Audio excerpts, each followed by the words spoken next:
start with a chapter. Our chapter 20 is locomotion and movement.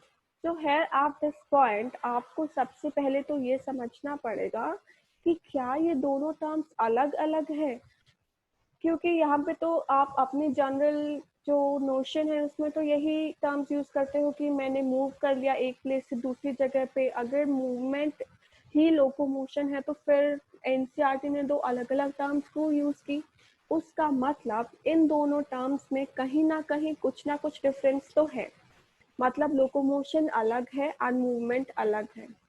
Locomotion का मतलब है जब एक पर्सन अपनी पोजीशन चेंज कर लेता है from one place to another. Like for example, if you are sitting on a sofa, now you may just move to another sofa और you may just stand up और you may move from one room to another room. तो आपने क्या किया? आपने locomotion किया, right?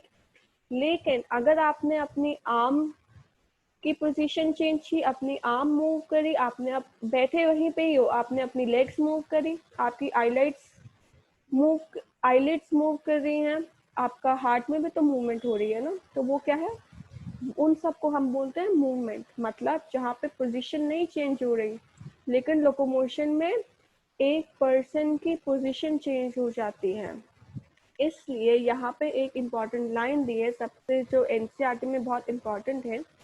All locomotions are movement, but all movements are not locomotions.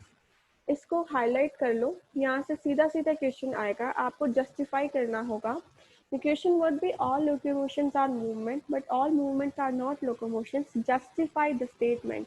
तो आपको बताना पड़ेगा कि ऐसी मूवमेंट्स जो लोकेशन चेंज करवा दें या प्लेस चेंज करवा दें, those movements are called as locomotion, right?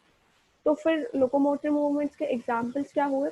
Walking, running, climbing, flying, swimming, these are all examples of locomotive movements. अच्छा, और मूवमेंट्स तो आप हमेशा करते ही रहते हो, आपकी आईलिड्स हमेशा मूव करती रहती हैं, आपकी आर्म्स मूव करती रहती हैं, आपकी लेग्स मूव करती रहती हैं, चाहे आप एक जगह पे बैठे हो या फिर वैसे भी लोकोमोट कर भी रहे हो, लेकिन मूवमेंट तो हमेशा चलती रहती है। हमारे सेल में भी तो हमेशा प्रोटोप्लाज्म मूव करता रहता है ना, मतलब प्रोटोप्लाज्म हमेशा स्ट्रीम करता रहता है, तो वो किसका एग्जाम्पल है? मूवमेंट का एग्जाम्पल है। सीलिया मूव करते हैं, फ्लैजेला मूव करते हैं, टेंटिकल्स मूव करते हैं, तो all those are examples of movement, right? So I hope that it's clear to you that all locomotions are movement, but all movements are not locomotions. अच्छा, अब इसके बाद लोकोमोशन किस लिए करनी पड़ती है? अलग अलग रीजंस हैं जिसकी वजह से एनिमल्स लोकोमोशन करते हैं। फूड की सर्च में, शेल्टर की सर्च में, मेट की सर्च में, ब्रीडिंग ग्राउंड की सर्च में, क्लाइमेटिक कंडीशंस सूटेबल ताकि वहाँ मिले, वो सर्च लोकोमोट कर जाते हैं। एनिमीज से बचने के लिए, प्रेडेटर से बचने के लिए जो एनिमल्स हैं वो लोकोमोट करते रहते हैं, and we know that plants are not able to locomote. अच्छा, फिर अब ये बात तो ठीक है। अब क्योंकि हमारा जो चैप्टर है that is part of human physiology, मतलब हम इसमें पढ़ते हैं कि ह्यूमन की बॉडी में क्या क्या मैकेनिज्म्स हैं, कौन कौन सी प्रोसेसेस होती हैं। एंड आपने जब बेसिक स्टडी कर रहे थे आप बायोलॉजी के, तो आपने पढ़ा था कि ह्यूमन बॉडी में लोकोमोशन कैसे होती है? मसल की हेल्प से। मूवमेंट कैसे होती है? मसल की हेल्प से, राइट? आपको ये पता है कि मसल के बिना कोई भी मूवमेंट ह्यूमन बॉडी में नहीं हो सकती। आप ये 9th क्लास से स्टडी करते आए हो, चाहे कैसी भी मूवमेंट हो, चाहे आपके विसरल ऑर्गन्स की मूवमेंट हो, चाहे आपके स्केलेटल सिस्टम की मूवमेंट हो, चाहे आपके हार्ट की मूवमेंट हो, सारी की सारी मूवमेंट कैसे हो रही है? With the help of muscles. So the very first topic of this chapter is types of movement. Though it has been deleted from the syllabus, new syllabus as prescribed by CBSE, but still थोड़ा सा आप यहाँ पे basic idea ले लो, so that it would be easier for us to move towards the next topic. तो हमने movements को basically 3 types में divide कर दिया है: amoeboid, ciliary and muscular. तो अगर अब हम इनकी बात करें तो नाम से ही समझ आ रहा है, अमीबॉइड मतलब अमीबा लाइक, राइट? सिलियरी मतलब सिलिया के थ्रू मूवमेंट होगी और मस्कुलर मसल के थ्रू मूवमेंट होगी। तो हमें तो जो मेन फोकस करना है वो मस्कुलर पे ही करना है, but still you should have a basic understanding. ये बहुत छोटा सा टॉपिक है। तो अमीबॉइड मतलब अमीबा लाइक मूवमेंट। तो हमारी बॉडी में कुछ स्पेशल सेल्स हैं जो अमीबॉइड मूवमेंट शो करते हैं। अब यहाँ पे आपको ये भी क्लियर होना चाहिए कि अमीबा लाइक मूवमेंट का क्या मतलब होता है। अमीबा आपको पता होगा, if you clearly look at the structure of amoeba, आपको अमीबा के स्ट्रक्चर पर सूडोपोडिया दिखता है। सूडोपोडिया को हम क्या बोलते हैं, फॉल्स स्वीट बोलते हैं ना। अगर हम बात करें अमीबा की कोई पर्टिकुलर शेप तो होती नहीं, कुछ ऐसे ऐसे एक्सटेंशन होते हैं, तो इसको हम क्या बोल देते हैं, सूडोपोडिया मतलब फॉल्स स्वीट। तो इसको जब भी मूव करना होता है ये क्या करता है, एक साइड या कहीं दो साइड ऐसे सूडोपोडिया बनाएगा और फिर उसके बाद वो सूडोपोडिया डिसॉल्व हो जाते हैं, फिर उसको जहाँ मूव करना होता है वहाँ कहीं और सूडोपोडिया बना लेता है। तो एक्चुअली जब हम इसको डिटेल में पढ़ते हैं तो हम इसको सॉल-जेल थ्योरी बोलते हैं। सॉल-जेल थ्योरी में मतलब सॉल्यूशन होता है वो जेल में कन्वर्ट हो जाता है, दैट्स व्हाई इसका सूडोपोडिया बन जाता है। But at the level of class 11th आपको ये पता है कि सूडोपोडिया की हेल्प से उसका प्रोटोप्लाज्म मूव करता रहता है और अमीबा मूव करता है। तो हमारी बॉडी में भी कुछ ऐसे सेल्स हैं जो अमीबॉइड मूवमेंट शो करते हैं, मतलब ऐसे ही कोई पर्टिकुलर इनके पास स्ट्रक्चर्स नहीं है, but amoeba like movement show करते हैं। वो है हमारे साइटोस्केलेटल एलिमेंट्स। मतलब आपको याद होगा we started in chapter 8 that there are some elements that work as the skeleton of our cell, जो हमारे सेल को फ्रेमवर्क प्रोवाइड करने का काम करते हैं, और वो क्या थे, माइक्रोफिलामेंट्स। तो वो अमीबॉइड मूवमेंट शो करते हैं। साथ ही साथ मैक्रोफेजेस और ल्यूकोसाइट्स, ल्यूकोसाइट्स का वाइट ब्लड सेल्स। मैक्रोफेजेस मतलब वो सेल्स जो फैगोसाइटोसिस का काम करते हैं, कि अगर हमारे ब्लड में कोई इन्फेक्शन एंटर कर जाएगा तो उसको डाइजेस्ट करने का काम कौन करते हैं, मैक्रोफेजेस। तो और वाइट ब्लड सेल्स तो वैसे ही हमारे बॉडी के सोल्जर्स हैं। अगर कोई इन्फेक्शन हमारे ब्लड में एंटर कर गया है, हमारी बॉडी में एंटर कर गया है, तो सबसे पहले उसको ख़त्म करने का काम किसका है, ल्यूकोसाइट्स का काम है, डब्ल्यूबीसीज का काम है। तो इसलिए इनको तो वैसे ही अमीबॉइड मूवमेंट शो करनी पड़ेगी, ताकि वो कहीं से भी थोड़ी सी भी स्पेस हो वहाँ से वो फटाफट निकल के उस इन्फेक्शन को ख़त्म कर दें। तो ये तो हुई अमीबॉइड मूवमेंट। उसके बाद है सीलियरी मूवमेंट। सीलियरी मूवमेंट समझ आ रही है कि सीलिया के थ्रू जब होगी, सीलिया की हेल्प से होगी, so that would be ciliary movement. तो अब सीलियरी मूवमेंट तो वही होगी ना जहाँ पे सीलिया प्रेजेंट होंगे। And we have started in chapter 7 जहाँ पे हम एपिथेलियल टिश्यू पढ़ रहे थे। तो हमने सिलिएटेड एपिथेलियम पढ़ा था, इफ़ यू रिमेंबर, कि जिस एपिथेलियम पे सीलिया प्रेजेंट होगा उसको हम सिलिएटेड एपिथेलियम बोलते हैं। कहाँ कहाँ प्रेजेंट होता है, ट्रैकिया में प्रेजेंट होता है ताकि डस्ट पार्टिकल्स रिमूव कर दे, और अगर कोई भी फॉरेन सब्सटेंस इनहेल हो गया है एयर के साथ तो इसको रिमूव कर दें। फीमेल रिप्रोडक्टिव ट्रैक्ट में प्रेजेंट होता है ताकि ओवा का पैसेज इजीली हो सके, ताकि सीलिया जो है उसकी मूवमेंट फैसिलिटेट करा सके। चलिए, ये दोनों तो रहे एक्स्ट्रा, बिकॉज हम लोगों को ये एज सच सीबीएसई नहीं पूछने वाला है। But the third is very very important, that is muscular type of movement, जिसको हमने आगे डिटेल में स्टडी करना है। तो अब है कि मसल्स की हेल्प से जो मूवमेंट होती है ना, that is third type of movement, muscular movement. अब हमारी बॉडी में लिम्स की मूवमेंट है, जॉज की मूवमेंट है, टंग की मूवमेंट है, ये सब किसकी हेल्प से हो रही है, मसल की हेल्प से हो रही है। मसल्स मूव कैसे करते हैं, मसल्स के पास कॉन्ट्रैक्टाइल प्रॉपर्टी होती है, मतलब कॉन्ट्रैक्ट करने की प्रॉपर्टी और रिलैक्स करने की प्रॉपर्टी। कॉन्ट्रैक्ट का मतलब साइज में छोटी हो जाएंगी, रिलैक्स करने का मतलब will get back to the normal shape and size. तो जितने भी मल्टीसेलुलर ऑर्गेनिजम्स हैं, मेजॉरिटी ऑफ मल्टीसेलुलर ऑर्गेनिजम्स और हमारी बॉडी में तो है ही, मसल्स ही एक मेजर रोल प्ले करते हैं। अगर हम लोकोमोशन की बात करें, लोकोमोशन का मतलब, now I hope you understand कि changing our position from one place to another place, ठीक है। तो इसमें हमें मस्कुलर, स्केलेटल और न्यूरल सिस्टम की एक कोऑर्डिनेटेड एक्टिविटी चाहिए। तो हम इस चैप्टर में मसल्स के बारे में स्टडी करने वाले हैं। We are going to study in detail about the structure of muscles. I hope you can recall that you have studied that the muscle is made up of contractile proteins. आपने पढ़ा था कि contractile protein से बनी होती है। तो हम उन प्रोटीन्स के बारे में स्टडी करने वाले हैं। इसके साथ साथ ही हम ये पढ़ने वाले हैं कि आपको हमेशा से ये बताया जाता था कि मसल कंट्रैक्ट करेगी तो मूवमेंट हो जाएगी। तो अब आप ये स्टडी करोगे कि मसल कंट्रैक्ट करती कैसे है, ऐसे क्या क्या मैकेनिज्म्स हैं, ऐसा क्या फिनोमेना है जिसकी वजह से उसे कंट्रैक्ट करना पड़ जाता है, एंड देन व्हाट हैपेंस, ऐसा क्या हो जाता है that it eventually gets back to its original shape and size, जिसका मतलब वो वापस से रिलैक्स हो जाती है। Our skeletal system has been deleted from our syllabus. So I'm starting with the very first topic of the chapter, that is muscle.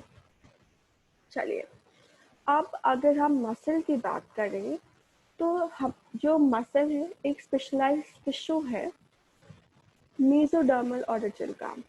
Now I hope it's clear to you. When we were studying about animal kingdom, हमने वहाँ पे इन layers के बारे में discuss किया था कि हमारे पास 3 लेयर्स हैं और ये क्या करती हैं, अलग अलग टिश्यूज बनाती हैं, अलग अलग ऑर्गन्स बनाती हैं। ये हम पहले ही पढ़ चुके हैं, राइट।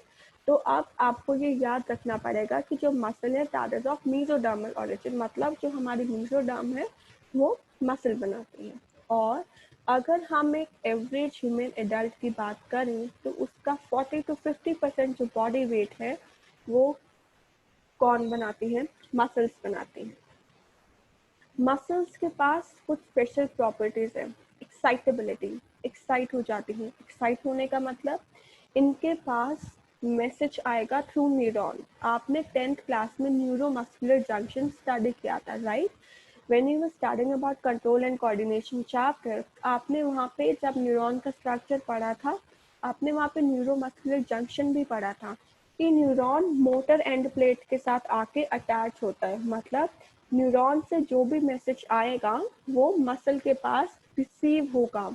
मतलब न्यूरॉन से अगर कोई केमिकल रिलीज हुआ है साइनाप्स के थ्रू होते हुए वो मसल के पास जाएगा, तो इसलिए हम कहते हैं वो एक्साइट हो जाती है। एक्साइटेबिलिटी, कंट्रैक्टिलिटी, कंट्रैक्ट हो सकती है। एक्सटेंसिबिलिटी, खिंच सकती है। इलास्टिसिटी, इलास्टिक होती है, राइट। इसके बाद अगर हम मसल्स को पढ़ने की कोशिश करें तो हमें मसल्स डिफरेंट डिफरेंट टाइप्स के मिलती हैं। अलग अलग क्राइटेरियाज हैं जिनके बेसिस पे हमने मसल्स को डिवाइड कर दिया इनटू 3 मेजर टाइप्स। और वो 3 मेजर टाइप्स हैं skeletal, visceral and cardiac. Location भी अलग है, अपीयरेंस भी अलग है और साथ ही साथ उनका जो रेगुलेशन है उसका मैकेनिज्म भी अलग है। So you have a basic idea of 3 types of muscles. So this is going to be a quick revision session about the 3 types of muscles, right?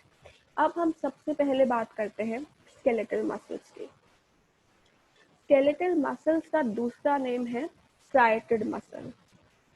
Striated word कहाँ से आया? बायोलॉजी में strata का मतलब या स्ट्राइशंस का मतलब होता है लेयर्स, ठीक है। तो अब स्ट्राइटेड मसल का मतलब क्या होगा? इसमें लेयर दिखती हैं। कैसी लेयर दिखती हैं? डार्क बैंड्स दिखते हैं और लाइट बैंड्स दिखते हैं। मतलब कुछ जगह अगर आप इस मसल को माइक्रोस्कोप के नीचे देखते हो तो आपको ऐसे लगता है कि कुछ कुछ डार्क बैंड्स हैं और कुछ कुछ लाइट बैंड्स हैं। ऐसे मसल को हम क्या बोलते हैं? Striated muscle. फिर बात आती है कि हम इसको स्केलेटल मसल क्यों बोलते हैं?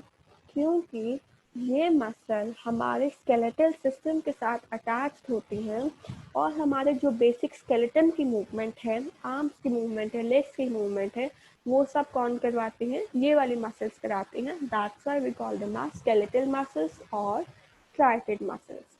अच्छा, उसके बाद एक और मेन इम्पॉर्टेंट बात वो ये है कि ऐसा तो नहीं है कि आप आराम से बैठे और आपके हाथ अपने आप मूव करने शुरू कर गए या आपके लेग्स अपने आप मूव करने शुरू गई।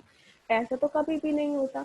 जब आपको कहा जाता है आपकी तभी आर्म्स और लेग्स मूव होती हैं, या फिर आप अपनी मर्जी से करते हो कि आपको उठकर एक जगह से दूसरी जगह जाना है या फिर आपको अपनी कोई लाइफ प्रोसेस करनी है, लाइक आपको खाना खाना है, आपको पानी पीना है, तो आप अपनी विल के अकॉर्डिंग अपनी बॉडी को मूव कर रहे हो। कर क्या रहे हो? अपने स्केलेटल सिस्टम को ही मूव कर रहे हो ना। कौन सी मसल्स अटैच है साथ में, स्केलेटल मसल्स अटैच है। तो मतलब ये मसल्स कौन सी हैं, वॉलंटरी मसल्स। वॉलंटरी मसल्स मतलब आपकी अपनी मर्जी के हिसाब से कंट्रैक्ट करते हैं। जब आप सोचते हो कि आपको अपना हाथ मूव करना है तो वो ब्रेन थिंक करता है, न्यूरॉन के थ्रू मैसेज आता है, वो मसल के पास आता है, देन मसल मूव करती है और फिर आपका हाथ मूव करता है।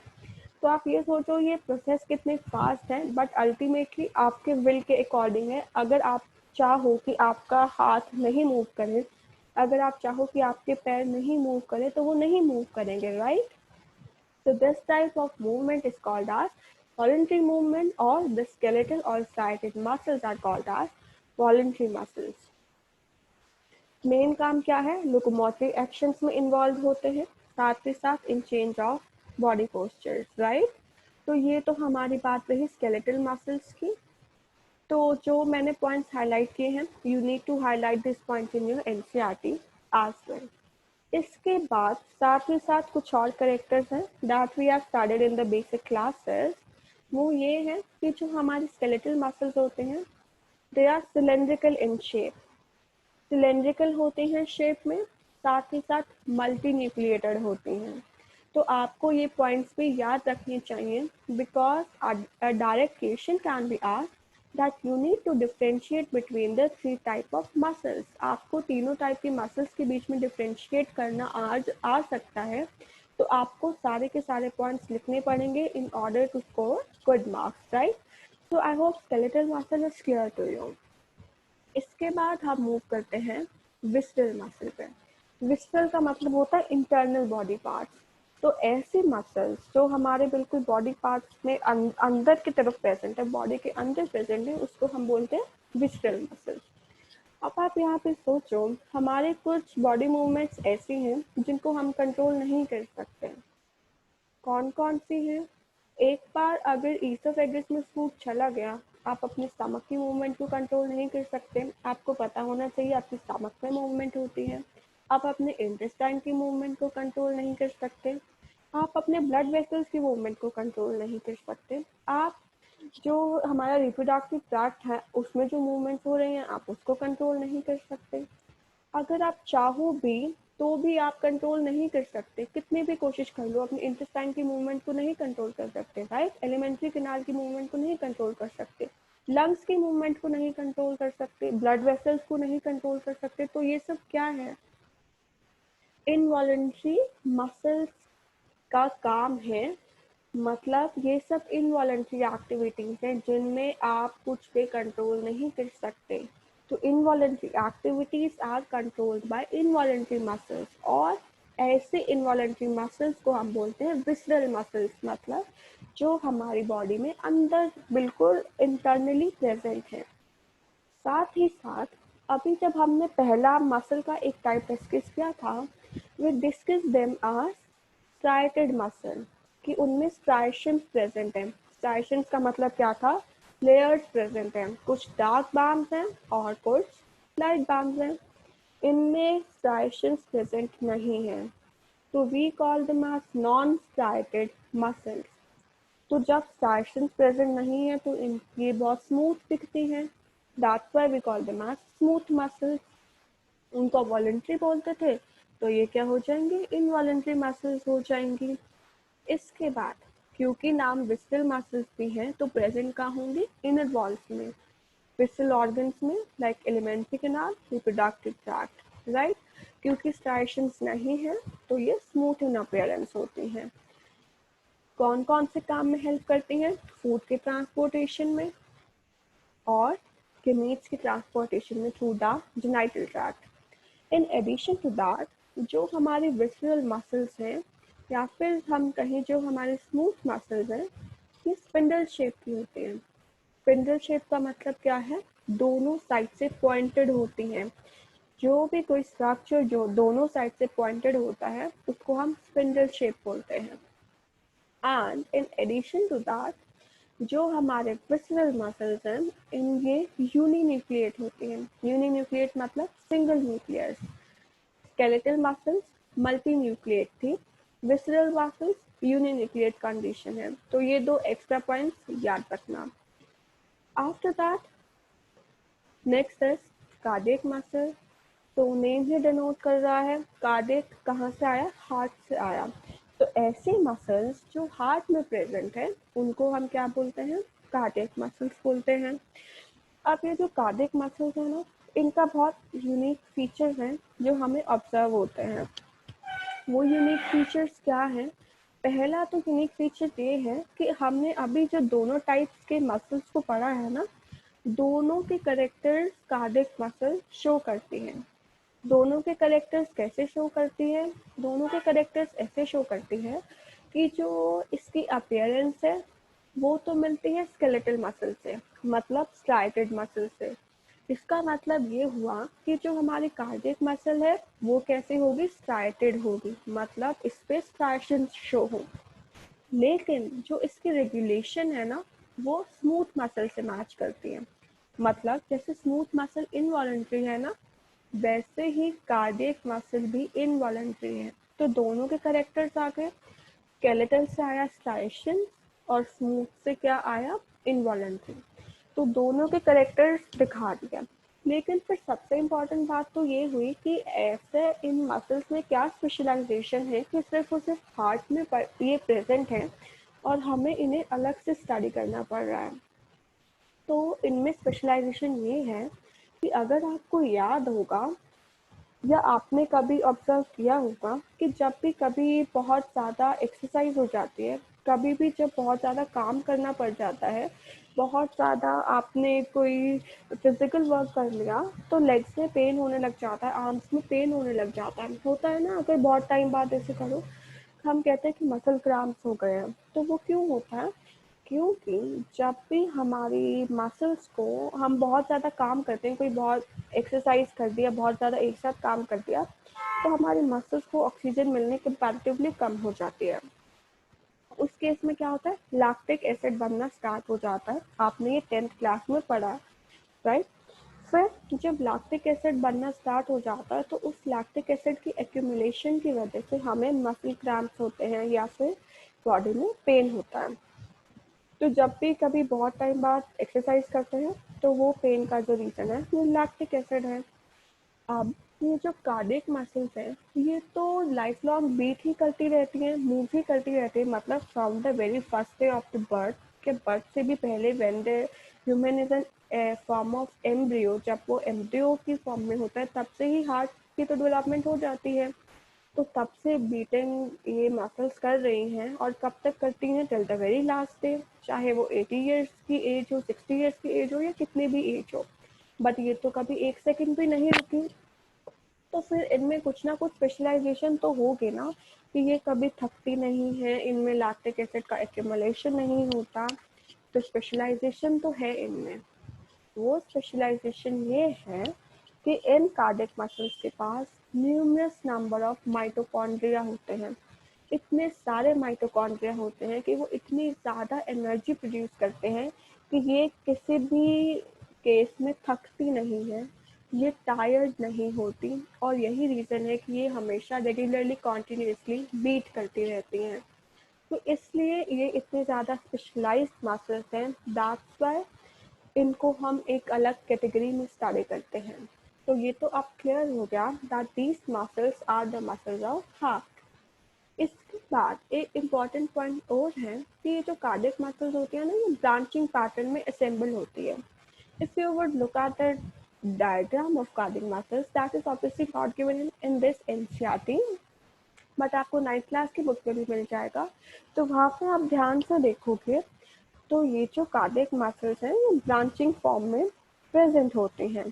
इसके साथ साथ जो हमारी कार्डियक मसल्स हैं, अगर आपको याद होगा तो वो यूनिन्यूक्लिएट होती हैं, ये आप याद रखना। हमने स्ट्राइटेड में मल्टी न्यूक्लिएट कंडीशन की थी, स्मूथ में यूनि की थी, यहाँ पे भी यूनिन्यूक्लिएट कंडीशन करेंगे। उसके बाद अगर हम इनके अपीयरेंस की बात करें तो कार्डियक मसल्स स्ट्राइटेड होती हैं। स्ट्राइटेड का मतलब स्ट्राइशंस प्रेजेंट है, अलग अलग लेयर्स प्रेजेंट।